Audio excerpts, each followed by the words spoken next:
Hello everyone, कैसे हैं आप लोग। आज जेई मेन का पहला फेज का बीटेक का पेपर हो चुका है 9 to 12 शिफ्ट 1 का, और हम लोग आपके सामने लेकर आ चुके हैं पेपर 1 शिफ्ट 1 के डिटेल्ड एनालिसिस के लिए। तो बने रहिएगा हमारे साथ लास्ट तक, आप लोगों को मालूम चलेगा कि किस सब्जेक्ट से ज्यादा क्वेश्चन आया, कौन सा लेंदी था, कौन सा डिफिकल्ट था, क्या कौन से चैप्टर्स पे ज्यादा फोकस किया गया।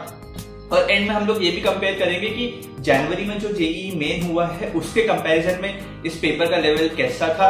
और एट द एंड हम लोग थोड़ी सी बात ये भी करेंगे कि हॉल के पेपर खत्म होने के बाद हॉल में एग्जाम सेंटर में सैनिटाइजेशन और सोशल डिस्टेंसिंग मेंटेन की गई कि नहीं की गई। तो सारी चीजों के लिए बने रहिएगा हमारे साथ। और जैसा कि हम लोगों ने प्रॉमिस किया था कि हम लोग कुछ व्यूअर्स को, कुछ सब्सक्राइबर्स को जिनका आज जेई मेन था उनके साथ बात करेंगे, तो हम लोगों ने वो बात करी और उसी के रिजल्ट्स मैं आप लोगों के सामने आज लेकर आ रहा हूं। तो बने रहिएगा लास्ट तक। तो जैसा कि आप जानते हैं कि हम लोगों ने कुछ 10-12 स्टूडेंट से बात करी जिन्होंने हमारा फॉर्म भरा था, जो जेई मेन पेपर 1 शिफ्ट 1 के लिए आज बैठे थे। और हम लोगों ने उनसे पूरा फीडबैक जाना, अलग अलग लोगों के फीडबैक को कंपाइल किया और सारा जिस्ट आप लोगों के सामने लेकर आए हैं। तो सबसे पहले, जैसे कि मैं अपने लैपटॉप में जो मैंने फीडबैक क्रिएट किया है वो देख पा रहा हूं। सबसे पहले हम लोग बात करते हैं केमिस्ट्री सेक्शन की। तो केमिस्ट्री में सबसे पहले हम लोग बात करते हैं फिजिकल केमिस्ट्री की। तो वो आप लोगों को मैं ये बता दूं, वो एनसीईआरटी लेवल नहीं थी, थोड़ा सा एनसीईआरटी से ऊपर लेवल था।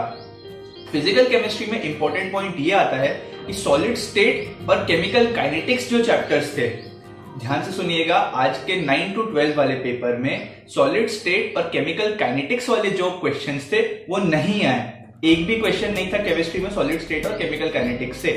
अब बात करते हैं ऑर्गेनिक और इनऑर्गेनिक केमिस्ट्री की।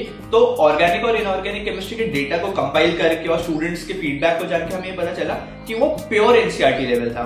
वो कोई भी हाई लेवल नहीं था, उसमें कुछ भी ऐसे फोड़ कुछ नहीं आया था, वो प्योर एनसीईआरटी के टॉपिक से ही आया था, जो कि एक्सपेक्टेड भी होता है कि इनऑर्गेनिक में मोस्टली रटने वाली चीजें होती हैं, तो वो एनसीईआरटी के जो फॉर्मूलाज, इक्वेशंस होती है उसी से ही आती है। तो गौर करने वाली बात यह है कि ऑर्गेनिक और इनऑर्गेनिक केमिस्ट्री दोनों एनसीईआरटी से आए थे। अब हम बात करते हैं मैथ्स की। तो मैथ्स का जो लेवल सुनने में आया वो बहुत लेंदी था। मैथ्स का paper lengthy does not mean कि वो डिफिकल्ट था। वापस से गौर करने वाली बात है कि क्वेश्चंस लंबे थे, भले इजी थे, कैलकुलेशंस काफी ज्यादा था। तो मैथ्स में ये मैंने नोटिस किया कि बच्चों ने ये कहा है कि पेपर काफी हद तक लेंदी था, और उनको जो 25 क्वेश्चंस आते हैं हमारे जेई मेन में वो पूरे खत्म होने में काफी टाइम लग गया था, और काफी बच्चों के काफी क्वेश्चन छूट भी गए मैथ सेक्शन में। कौन से चैप्टर्स पे ज्यादा फोकस किया, तो मेरे फीडबैक के अकॉर्डिंग मैंने सुना कि कॉम्प्लेक्स नंबर के जो एक्सपेक्टेड से ज्यादा क्वेश्चन आए थे।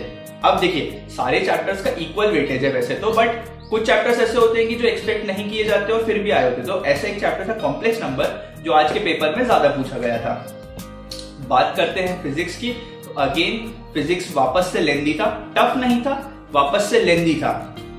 और ये सुनने में आया कि फिजिक्स में 12th के चैप्टर्स में ज्यादा फोकस किया गया था एज कंपेयर टू 11th के चैप्टर्स। तो 12th के चैप्टर्स मान लीजिए इलेक्ट्रोस्टैटिक्स हो गया, मैग्नेटिक्स हो गया, वगैरह वगैरह, उन पे थोड़े ज्यादा क्वेश्चन थे एज कंपेयर टू 11th के क्वेश्चंस। और वो एक्सपेक्टेड भी है कि ऑब्वियसली 12th के क्वेश्चंस हमारे पास ज्यादा आएंगे as compare to 11th question. तो अब बात करते हैं कि ओवरऑल जेई मेन का लेवल कैसा था। तो जितने भी लोगों ने हमने फीडबैक लिया उनमें कुछ ने बोला कि थोड़ा इजी था, कुछ थोड़ा डिफिकल्ट था, कुछ बोले थोड़ा टफ था। तो ओवरऑल बहुत डिफरेंस नहीं था टफनेस के मामले में। बात करें तो जेई मेन जो जनवरी में हुआ उससे लगभग सेम लेवल का ही था क्वेश्चन पेपर। यस, टफ नहीं था बिल्कुल भी, लेंदी कह सकते हैं थोड़ा सा था, बट लगभग सेम लेवल का ही था जो ये वाला क्वेश्चन पेपर था। तो हम लोगों ने तीनों केमिस्ट्री, मैथ्स, फिजिक्स तीनों की बात कर ही ली है, कैसे आए थे, कौन से चैप्टर्स पे ज्यादा फोकस किया। तो आज के 9 to 12 के पेपर का ये ही रिव्यू था। अब देखते हैं 3 to 6 वाले पेपर में क्या आता है, कैसे आता है। स्टूडेंट्स से कुछ बात करेंगे, कुछ का फीडबैक लेंगे, तब पता चलेगा। तो बात करते हैं कि हॉल के अंदर जो सैनिटाइजेशन फैसिलिटीज थी, सोशल डिस्टेंसिंग थी, उनका मेंटेन किया गया था कि नहीं किया गया था। तो जितने भी लोगों से हम लोगों ने बात करी, जैसा कि कल था हॉल के अंदर जाते टाइम थर्मल स्क्रीनिंग हुई, ग्लव्स और मास्क दिया गया, और जो कंप्यूटर्स थे उनको अच्छे से सैनिटाइज किया गया, सब कुछ अच्छे से फॉलो किया गया था जो भी एसओपीज दिए गए थे एनटीए के द्वारा।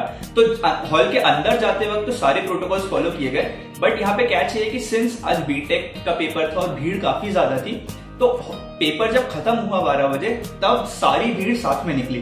तब कोई सोशल डिस्टेंसिंग का फॉलो नहीं हुआ, कोई प्रोटोकॉल फॉलो नहीं हुआ, सब एक साथ बच्चे बाहर निकले। तो जितना प्रोटोकॉल्स अंदर जाते हुए फॉलो किए थे, बाहर आते हुए उतने बिल्कुल फॉलो भी नहीं हुए। चलिए दोस्तों, आज के वीडियो में इतना ही। ये था पूरा हमारा स्टूडेंट फीडबैक, स्टूडेंट रिव्यू, जो हमने बच्चों से बात करी, कैसे क्वेश्चंस आए, किस चैप्टर से ज्यादा है, फिजिक्स, केमिस्ट्री, मैथ्स तीनों के बारे में हमने बात करी। हमने ओवरऑल डिफिकल्टी के भी बारे में बात करी कि पेपर कैसा था। तो लगभग सभी स्टूडेंट्स का रिएक्शन यही था कि ऑलमोस्ट सिमिलर लेवल का पेपर था, ज्यादा डिफिकल्ट नहीं था।